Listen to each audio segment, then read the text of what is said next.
Hey guys, my name is Adam, and I have some gaming news today. So, if you look in the description of the video, you'll notice there is a link to the article that I will be talking about.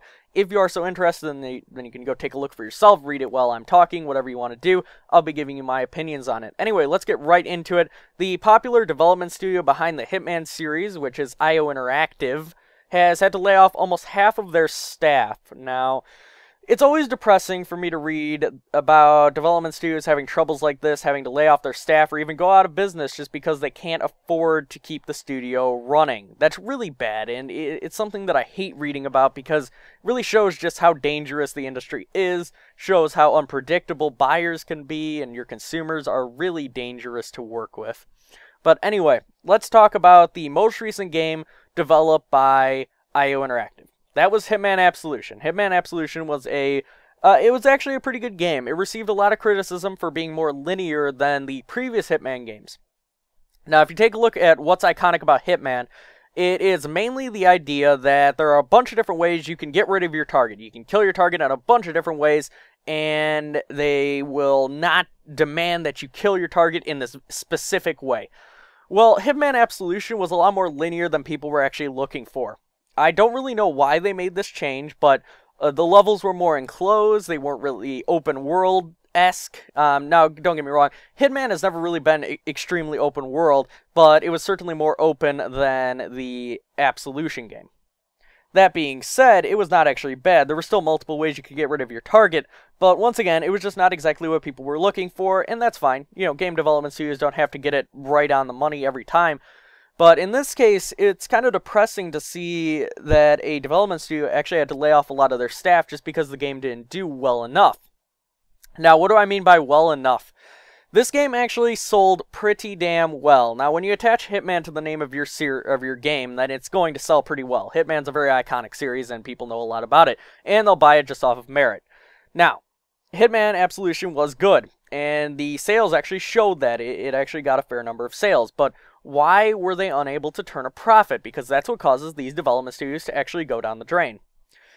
Well, if you take a look at the sales, the game actually was sold to 3.6 million users. That was just physical copies. And then if you take a look at digital distribution, then it's just a crazy amount. We don't have exact numbers because places like Steam and other vendors for digital distribution don't disclose their sales figures, which is purely up to them, whatever. But 3.6 million physical copies were sold.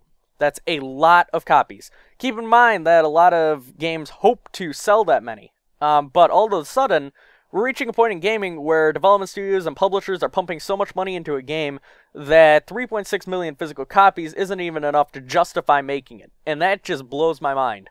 When you can sell that many copies and not even turn a profit at all, it's kind of crazy. Now, even if a development studio barely makes a profit, that's not enough of an incentive or enough reason to actually make the game. There needs to be a substantial profit. You need to be able to take a little off time. You need to be able to pay salaries. You need to do all that good stuff. And quite frankly, if you have a game that just busts even, then your development studio is screwed at that point. And Hitman Absolution pretty much did that. They ended up going about even, which...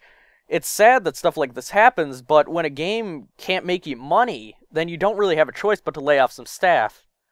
It's the only way you're going to be able to make the ends meet, and that's pretty much how things go in the games industry, and any industry, really. If you're pushing for this brand new product to be the next big thing, and you're pumping tons of money into it, and then it sells just moderately okay, and you end up just barely breaking even, you're going to have to do something, most likely fire some people. That's just how things go. And it's depressing that stuff like that happens, but it's just the nature of the industry.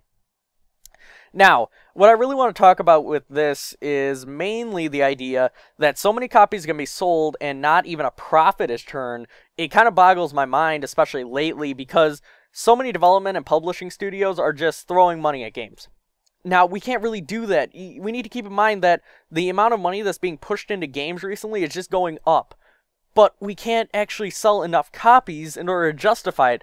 Now, a lot of people love all these cool features that are coming into games, and we're getting more and more and more. You got open world and multiplayer at the same time. It's craziness. But development studios can't do that. If there's not enough people that buy this game, you're not going to be able to stay in business. And people seem to forget that. They look at a game like Hitman Absolution as a game with less features and less inventive natures than a game like the previous Hitman. Or Hitman Blood Money. Let's just say Hitman Blood Money. So, I guess the main problem is consumers expect so much from games nowadays, except development studios can't actually meet their standards while also staying in budget. It's a pain in the ass.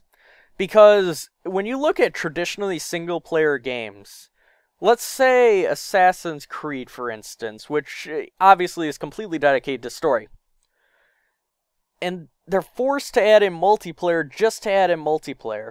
That's where there's huge problems. Now, don't get me wrong, I really like the Assassin's Creed multiplayer, but it's a tacked-on feature at the end of the day, and people need to realize that so many resources are being devoted to actually creating this brand new experience, because multiplayer often needs to differ a lot in games, because they need to pretty much rewrite everything. It's a whole different feature, and you can reuse some assets, but a lot of it is made from scratch. But I guess the main problem right now is that game development studios just can't stay in business like that. They need to start taking down some features in order to actually make a profit, because, quite frankly, I think as a consumer, personally, as a consumer, I'd rather see some features being taken out of the next game than seeing a development studio completely shut down and not seeing another game of its kind. That just seems silly and stupid. Keep in mind that there's always more and more gamers being added to our little realm, our little dungeon, and eventually you're going to be able to turn a profit, but not yet. There's not enough people that love your franchise yet. We're trying to push the games way too far. We don't have enough people buying them in order to justify all the money we're spending on them. That's the problem right now. And although sometimes you get a mega super hit, like I always use the example Bastion, which sold a ridiculous amount of copies, and now we're seeing Transistor. Keep in mind, that's a shot in the dark. That will not happen again. That will not happen again. Transistor will not sell as well as Bastion. I'm sorry, it will not. Anyway, we're moving towards that time, and I think that people, most importantly, development studios actually need to consider that they need to start toning down the amount of stuff they're putting in their games in favor of actually turning a profit. Consumers will like it if your company stays in business. Everyone was very sad about THQ. Everyone was very sad about LucasArts, and I can't blame them, but at the same time, people expected a lot more out of them than they were able to give. And it's just what happens. It really is. THQ folded because they could not turn a profit. They ended up going bankrupt, and that's pretty much it. It's sad that THQ actually fell. They were a really, really good development studio that I greatly enjoyed, but stuff like that happens. And it's stuff that people need to look for. You can't create this mega super hit AAA title with every feature in the world and actually turn a profit, because there's so many resources going in to that game. You're literally just pouring money into the game. And then if you don't have enough people buy it, which in this case, if 3.6 million physical copies isn't enough, you're probably doing something wrong. You're almost assuredly doing something wrong.